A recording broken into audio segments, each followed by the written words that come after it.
Many animals are mentioned in the story of the Civil War, but none are quite so famous as Sallie Ann Jarrett the dog. With this being the week leading up to Gettysburg, the anniversary of Gettysburg, we thought we'd come out here and tell that story. Today I'm in a place called Hatcher's Run Battlefield. And there's a Civil War trail sign right there that talks about the Battle of Hatcher's Run over here at this section. And we're going to make our way out to some of the earthworks out here and tell you the story of Sallie Ann Jarrett.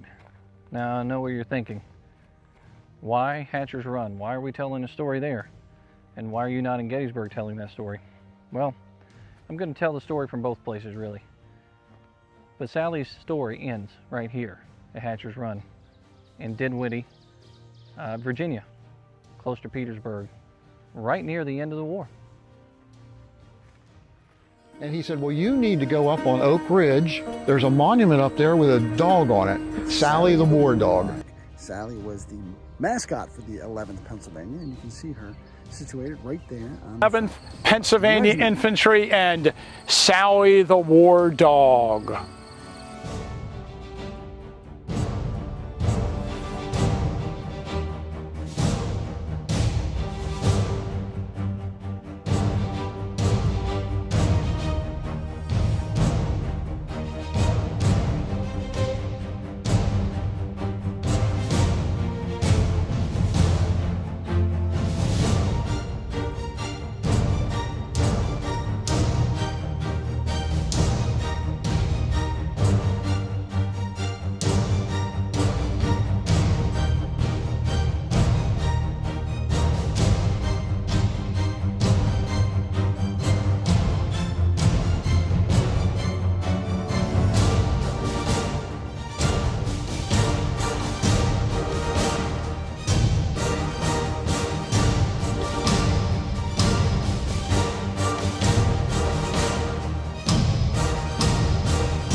On April 26, 1861, the 11th Pennsylvania would muster into service at Camp Curtin in Harrisburg, Pennsylvania.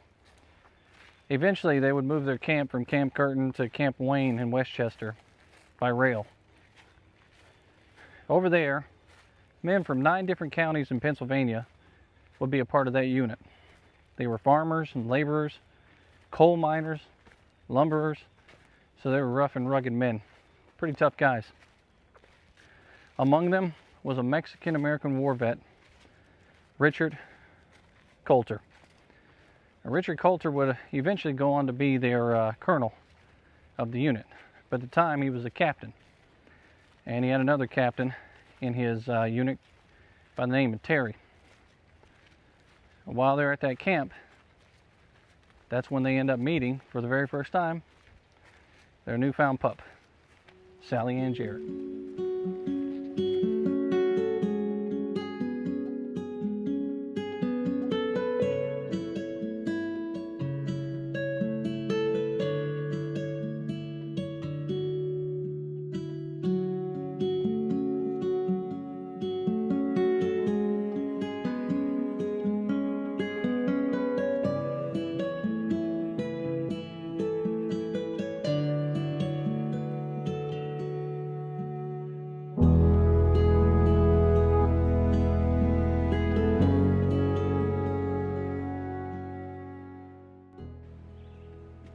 Sallie's first mentioned in the story written by Coulter and a Republican and Democrat in Greensburg, Pennsylvania in 1867. When Coulter decides to talk about her, he describes her like this. One bright morning, a civilian, carrying on his arm a small market basket, came to Captain Terry's quarters, inquired for him, and stated that he had brought him the pup he had promised him, producing at the same time from the basket a little puffy, pug-nosed, black-muzzled canine, scare 4 weeks old, and barely able to toddle upon its short and clumsy legs. The pup was taken into the quarters. a nest provided for it under the captain's bunk. So as you can see, they have this fond story of how Sallie came to the unit, and Coulter was very fond of that dog. The dog, after all, was kind of like a companion during the war and spent almost the entirety of the war with that unit and with the 12th Massachusetts, believe it or not. And we'll get into that in a little bit too. Later on, they would have to come up with a name for the dog. And so there was a young lady in the area that the unit was fond of named Sallie Ann. So they decided to give Sallie that name, Sallie Ann. And they gave her the last name of their first colonel. I'm not exactly sure how to pronounce his name, but I believe it is Phaon Jarrett with a PH. But they gave her his last name as an homage to him since he was their first colonel. And she would be forever known as Sallie Ann Jarrett the dog.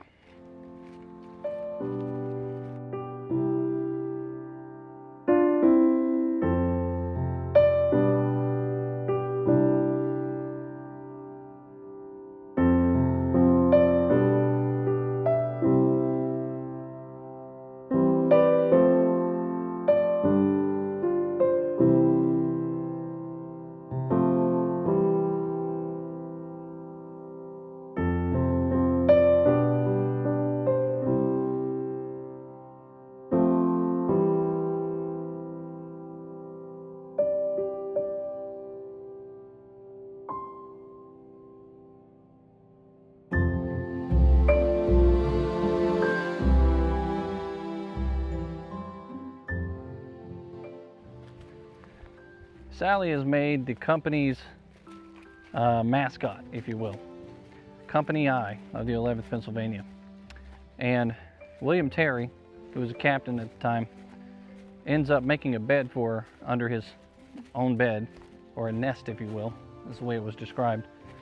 And kept the dog fed well as a pup who could barely get up on its own legs. And for a time there, they were just feeding her simple small foods. But the dog had very good manners. It almost seemed to be like one of the guys, really. When the guys went to get their rations of beef and things like that, the dog never ran up to them and stole from them and never took from them anything. The dog would wait its turn, and then when presented something, the dog would eat it. At one point in time, Sallie would end up having a brush with death over food, simply because she was too small to eat the ration of beef that they gave her. So she ends up choking on the beef and rolls over on her back, and one of the soldiers describes her going into a convulsion, and they thought for sure she was a goner.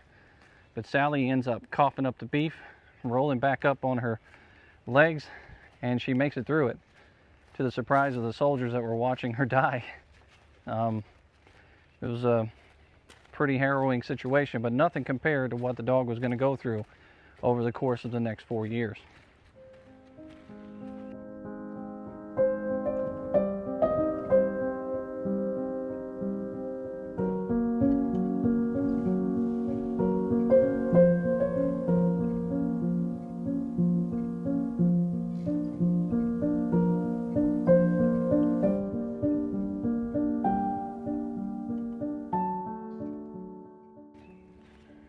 Because Sallie was so small at first, she couldn't travel on her own. And what the soldiers would do is they would take their blanket roll and they would roll her up inside a blanket roll and carry her in their arms or on their back. Sometimes she rode on the saddle with Coulter, and sometimes she would ride in the saddlebags of the regimental sergeant, or the regimental surgeon, that is, and she would ride in those saddlebags with him, and eventually she would ride up on the quartermaster's luggage wagons, and the quartermaster would end up taking care of her. And he was called the baggage master, the one that took care of her. And they gave him a name. I want to say it was Daggeroon is the term that they gave to the baggage master. And he was basically a sergeant in charge of protecting that gear.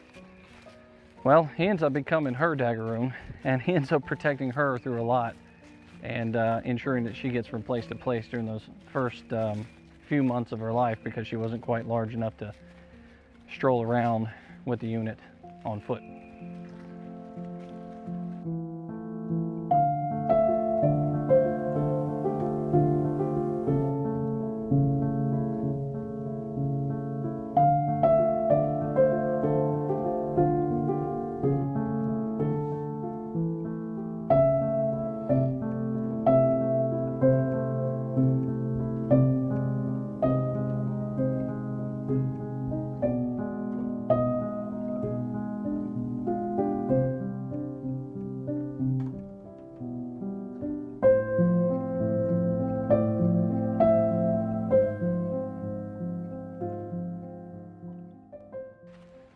Now, one such situation where they were traveling from place to place, Sallie got herself into a mess.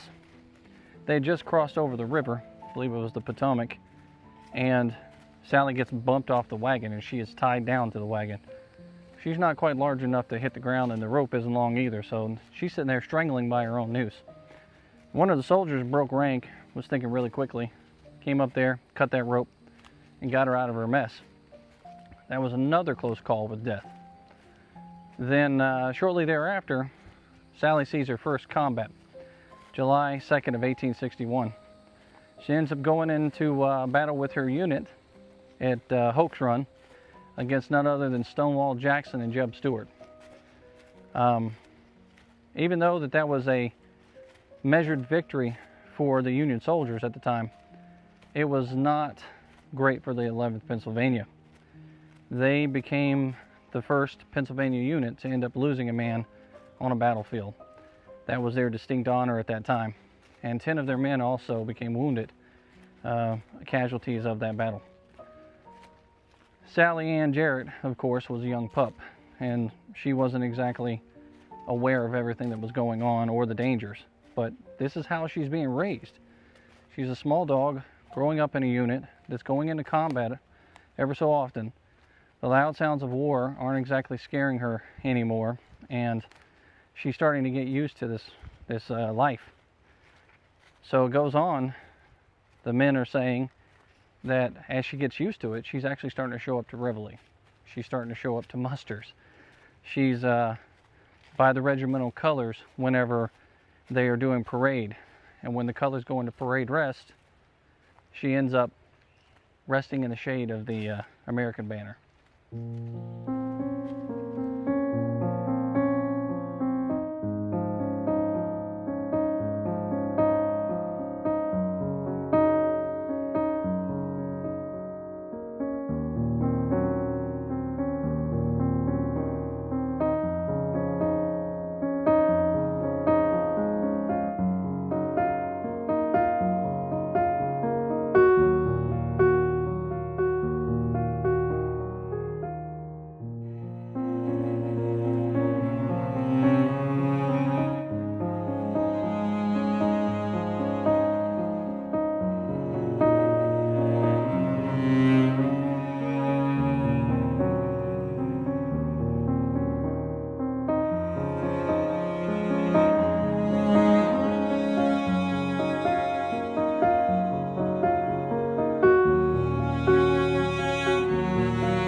On July 31st of 1861, the 11th Pennsylvania musters out of service. But on that same date, they become the first Pennsylvania unit to muster back into service for a 3-year term. So again, another first. Also at that time, because they mustered out of service and back into service, they were allowed to have a furlough. So some of the men from the 11th went on furlough, and they took Sallie Ann with her. And they went from one place to another, going into homes, and they were showing her off to the folks back home. Well, at that time, the Daggeroon that had been taking care of her for so long didn't have a unit really to stick with. So he decides he's going to go off with another unit, and somehow he ends up dying in a train accident. So Sallie and the man that took care of her for a while never got to meet again.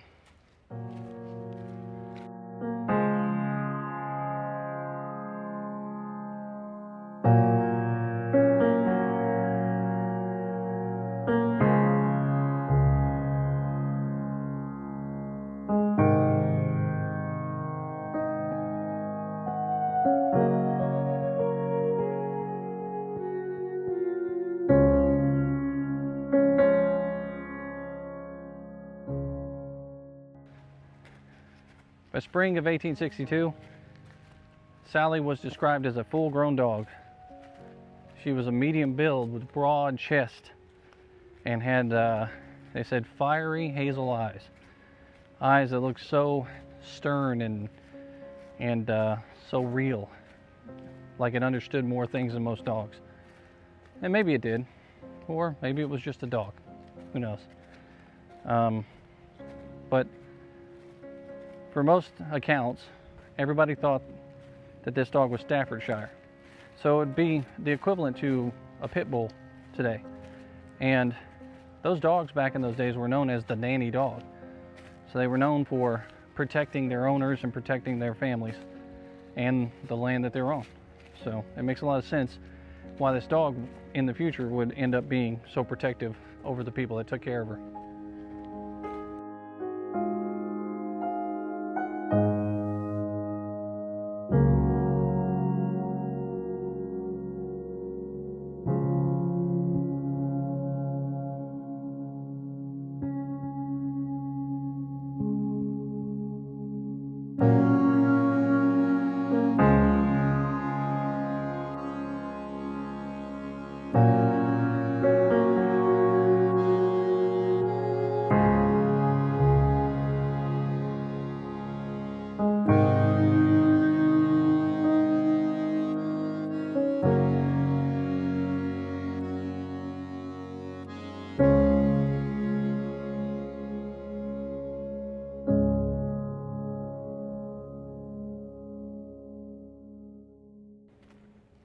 Now, Sallie became pregnant 4 times during the American Civil War.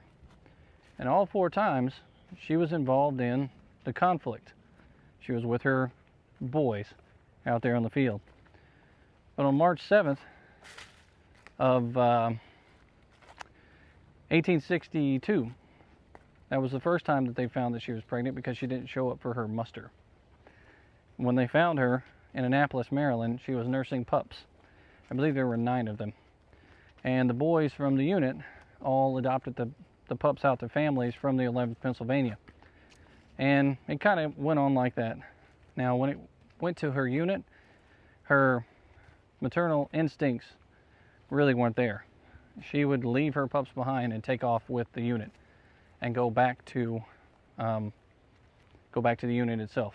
So the pups had to be taken care of by other people.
Now, speaking of parade, Sallie would end up meeting Abraham Lincoln during two of those parades. Coincidentally, both of them would be in the month of April, and it would be 1862 and 1863.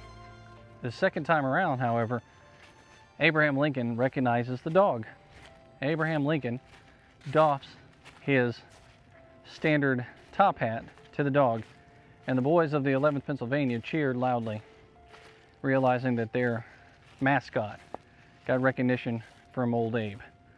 It was a pretty neat thing.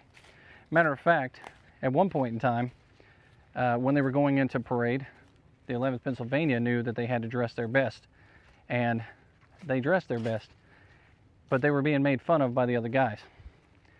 Well, as part of the joke, Sallie Ann ends up with a paper collar and some gloves for her feet.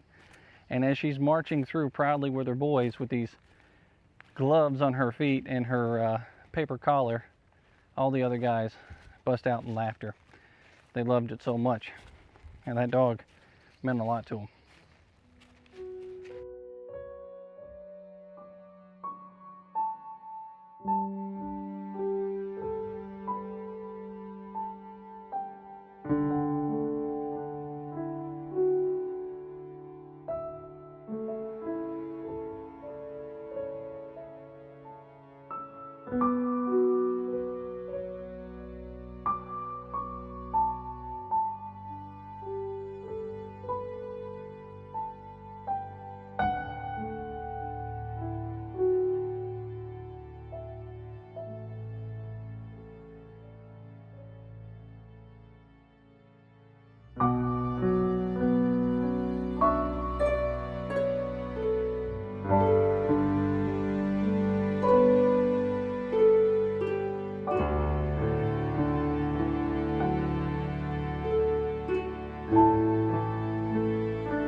Sallie would become no stranger to combat.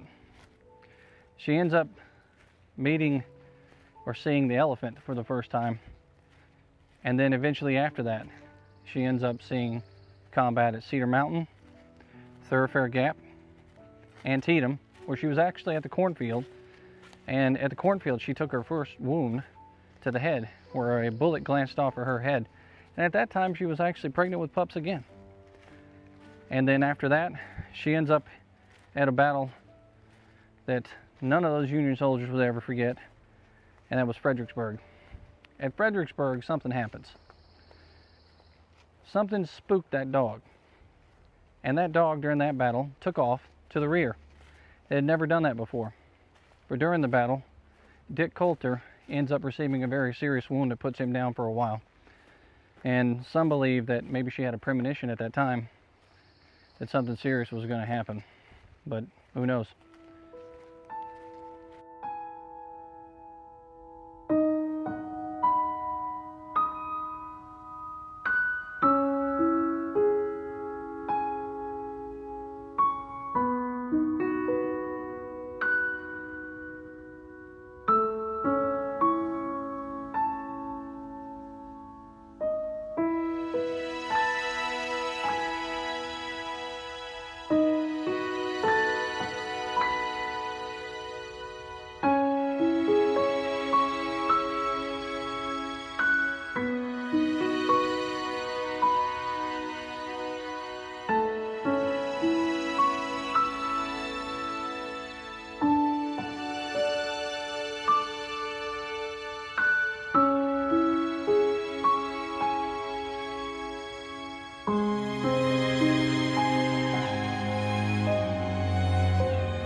And this takes us to Gettysburg, Oak Ridge. The 11th Pennsylvania ends up entangled in an event that would forever be known as the North Carolinian Sacrifice. Out on Oak Ridge, there's a railroad cut out there, and there's an embankment. The unit is tucked behind with a total of 3,000 men out there from various organizations, and they are preparing for battle. The North Carolinians are going across the field head on. All of a sudden, those men pop up out from behind their hiding place and light them on fire. Scores of men fall in place, some of them dead, some of them wounded. Well, the Pennsylvanians are fighting out there all day long. Eventually, they become overwhelmed by the reinforcements that are coming up from the Confederate Army, and they have to scatter back through the town. The 11th leaves Sallie on the field. They also leave their dead and wounded back there with those Confederate soldiers.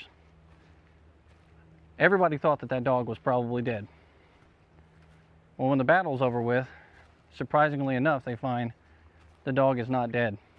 The dog was attending to her boys out on the field, and they were wounded out there, and she was doing whatever she could, so basically providing company to them and taking care of them best she could as a dog.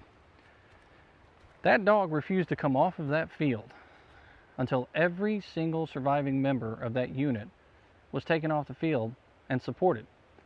Only then did that dog come off the field for a drink of water and some care for herself. The members of the 11th Pennsylvania that survived that battle would never forget that dog for that. They said it was the bravest animal that they'd ever seen, and braver than some of their own men. The dog would be forever remembered for that, and that is one of the primary reasons why she adorns the statue there in Gettysburg, Pennsylvania.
Sallie ends up participating in the battles after Gettysburg, the Wilderness, Spotsylvania. She ends up with her men on that long campaign that comes down to Petersburg. She's at Cold Harbor, and eventually she's in the trenches around here in Petersburg, and she's with her men as her men are fighting the Confederate forces out here in Dinwiddie. And that brings us to this place here, Hatcher's Run Battlefield. And in a minute we're going to go over to the location where we believe Sallie was killed. We're going to tell the story about how all that came about.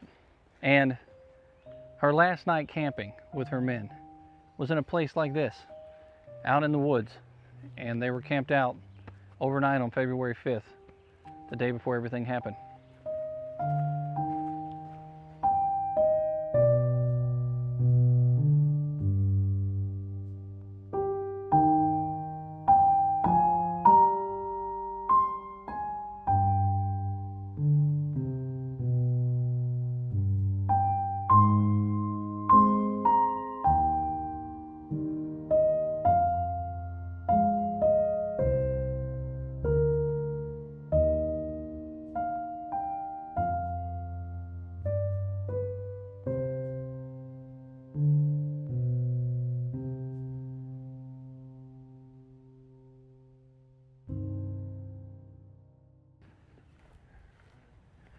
Sallie would end up staying behind with the 12th Massachusetts a couple of times. And while she was with the 12th Massachusetts, one of the soldiers described her and the unit in this way. Sallie joined heartily in all the frolics of the soldiers, and her temporal well-being was the constant care of 1,000 men, as brave and true as any who ever went forth to battle at their country's call. In course of time, the 11th found itself on the upper Potomac, and we men of the 12th Massachusetts always regarded ourselves as fortunate in being brigaded with it. Sallie's acquaintances now became a great deal more numerous. Whether she took, in any degree, her characteristics from her owners and protectors, I never knew, but certain it was that at first she was just a little shy of us Massachusetts men. After a while, however, she consented to receive our attentions and was always sure of a dainty breakfast from any Massachusetts tent into which she poked her nose. That is, if we were not worse off than dogs ourselves. Now for this portion of the battlefield that we're going to go to focus on the fight that happened over there and talk about the death of Sallie. The area that we're going to go to is the Dabney's Mill Road, and there is a marker out there indicating where Pegram was killed. This is where you want to go. Somewhere out in that location out there is where everything took place. And it was right at 2 p.m. when those units were colliding with each other out there that the dog actually died. So we're going to make our way over there now to that portion of the field that's saved by the American Battlefield Trust from this portion of the field that is also saved by the American Battlefield Trust.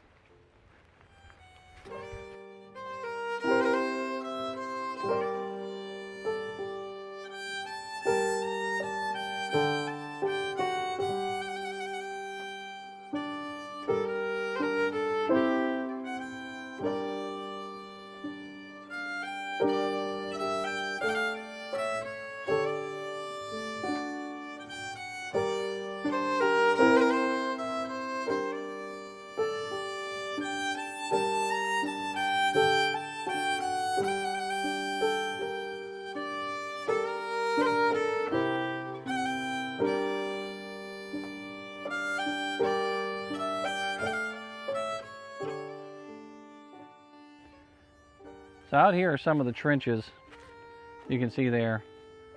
Confederate earthworks here at Hatcher's Run Battlefield, the portion that's preserved by the American Battlefield Trust. There's a trail that takes you out into the woods, and then you can come out here and see these things for yourself. If you've never seen them before, I recommend you come out here during the fall or the winter time when it's not as leafed out, so that you can actually see it at its full vantage point without all the leaves, because the Battle of Hatcher's Run actually happens February 5th, 6th, and 7th of 1865. So it's kind of winter time out here whenever this takes place. But we're here right now during the warmer months, so you kind of get a look at it from both vantage points, because I have a video up about the Battle of Hatcher's Run during the colder months, and I'll put a link in the description so that you can go and check out the story of the battle itself. But today, we're not here to tell that story. We're telling the story of Sallie.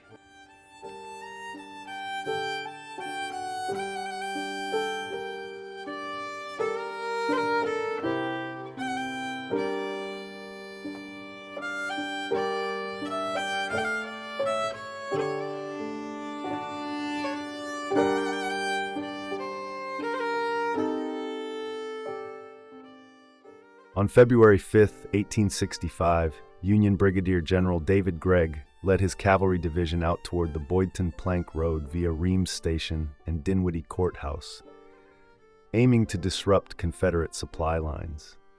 Meanwhile, Major General Gouverneur K. Warren's 5th Corps crossed Hatcher's Run and positioned along the Vaughan Road to block any Confederate interference with Gregg's movements. To support Warren's right flank, 2 divisions of the 2nd Corps under Major General Andrew Humphreys advanced westward toward Armstrong's Mill. That afternoon, Confederate Major General John B. Gordon launched an assault to turn Humphreys right near the mill, but the attack was repelled. Federal forces were reinforced overnight by 2 additional divisions in preparation for renewed engagement. On February 6th, as Gregg withdrew to Gravelly Run along the Vaughan Road, following the failure of his raid, he encountered Confederate forces under Brigadier General John Pegram, who launched an attack. At the same time, Warren advanced a reconnaissance force toward Dabney's Mill, where it was engaged by Pegram's and Major General William Mahone's Confederate divisions. The fighting was intense, and during the clash, Brigadier General Pegram was killed. Although the Union advance was ultimately halted, Federal troops succeeded in extending their siege lines to the Vaughan Road crossing of Hatcher's Run, strengthening their grip on the region. It was during this fierce engagement, around 2 p.m. on February 6, that Sallie, the faithful brindle Staffordshire Bull Terrier and mascot of the 11th Pennsylvania Infantry, was struck and killed by enemy fire. Sallie had accompanied the regiment through numerous battles since 1861, sharing in the hardships of campaign life and never straying from the soldier's side. On that cold February afternoon, amid the chaos and thunder of musket and cannon fire, she fell in the line of duty near Dabney's Mill. Despite the danger, her comrades paused to bury her on the battlefield, a solemn tribute to the loyalty and spirit of a dog who had become one of their own. Well, this is it right here. Hatcher's Run battlefield. The portion that we're talking about, stretching all out behind me here, all out to the front of me here, where the Union soldiers came across the field and attacked, and then the Confederates also attacked in this location. Out here, there is a marker up that is, well, it's number 6 on the stops that are out here in Petersburg, but there's also a marker up out here that indicates that Pegram dies out here as a result of the battle. And we talked about Pegram in an earlier video, and I'll see if I can't put the link up in the description for that one too if you want to learn more about that part of the fight out here at Hatcher's Run. But somewhere out here in the middle of the night, Sallie was camped out with a sergeant, last name Walker, and he had 3 other men in there from a different company sleeping inside that tent or underneath that flap with them, and they were inside trying to get some rest that night, and for some reason that dog was restless. They couldn't get her to lay down, they couldn't get her to be calm. She was rocking and rolling all night, moving around, and then all of a sudden, out of nowhere, she just lets out this deep, mournful howl, just like nobody had ever heard that dog do. And then she did it again. Well, they tried to get her to be quiet because the guys in the camp were trying to sleep, they're trying to rest. She continues to howl from like 2:30, 3 o'clock in the morning on till the next day. She's howling, and these people are just, they're fed up. So they tried to put her out of the tent, and to no avail, that dog continues to howl. The next day, Sallie pops up, goes to the head of the line like she always does with her unit, and she ends up with that unit as it's approaching at 2 o'clock in the afternoon. And somewhere out here on these fields at 2 o'clock in the afternoon, on that first assault, that first wave that comes through, Walker falls dead. One of the men that was in that tent with him also falls dead. The other 2 men that are in there resting with him that night ends up seriously wounded out here on this field. And laying out here on this field was Sallie Ann Jarrett. She had taken a bullet to the brain. It smashed right through her. And the men that had served with her for so long were out here on this field and saw her fall. And in the middle of all of this combat, they stopped what they were doing. They knelt down to that little dog, and they dug a grave for her out here on this battlefield. A battlefield that many people were given the Medal of Honor for, that a Confederate soldier who died out here has a marker for his death. And 2 large pieces of land are preserved by the American Battlefield Trust because of how important this part of the Petersburg siege, the campaign, just before the surrender at Appomattox, just a couple months before, how important this was. But there's nothing out here marking the end of Sallie's life. It's pretty amazing, considering how important that dog is to the American Civil War story, the humanization aspect of the men that survived, the men that fought and died alongside of each other during the American Civil War. It's a pretty amazing story. And it all comes to an end right here at Hatcher's Run battlefield. Now there's no real way of knowing exactly where she fell. There's no real way of knowing where she was buried. They don't remember. But there are 2 reports that talk about her falling out here and talk about exactly what happened. First, the adjutant to the unit actually wrote it down in his reports about Sallie falling out here on these fields with her men. And then another soldier wrote about the death itself. And he detailed the fact that the men, even though that they could possibly die, stopped in the middle of this battle to bury her here on this field with all the chaos going around them. It's a pretty amazing story.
Well, I hope you'd enjoyed the story out here at Hatcher's Run and in Gettysburg, Pennsylvania, along the way in Cold Harbor and other places where we have filmed on location all the places that Sallie Ann Jarrett served with her boys. It's been an amazing story, and I hope you learned a little something about that dog that has a statue in Gettysburg. It was more than just a Gettysburg story. And even though we're coming up on an anniversary here pretty soon of Gettysburg, within another week or so, it's a human story. And it's something that was told over and over and over again at Gettysburg to mark the lives of the soldiers that fought there at Gettysburg. And because of Gettysburg and how big that story is, Sallie Ann Jarrett's story becomes a huge thing that's talked about over and over. I mean, there's multiple books written about her. The soldiers themselves wrote poems about her. There's even a famous actor that did a story about her. And he may have been known as General Pickett at one point in time. But it's a pretty amazing story. These are lovely places to visit out here, and I hope you get the chance to come out and see them, especially Hatcher's Run battlefield. It's well preserved. Well, we're back on the road again. We're heading out to another battlefield and tell another story. We got some stories coming up here pretty soon from Gettysburg, where we're going to talk about some of the monuments that are out there, and we're going to tell some more stories about soldiers that fought out there and commemorate the anniversary coming up on the battle. We also have a montage of previous videos that are going to be clipped together in a long format video that's going to take you to different locations on the battlefield. So instead of having to watch several different videos, if you like the longer format videos, you can watch this video. It's about the 3 days in Gettysburg. Click subscribe and like, and we hope to see you around in the chat rooms. Until next time, this is History with Waffles.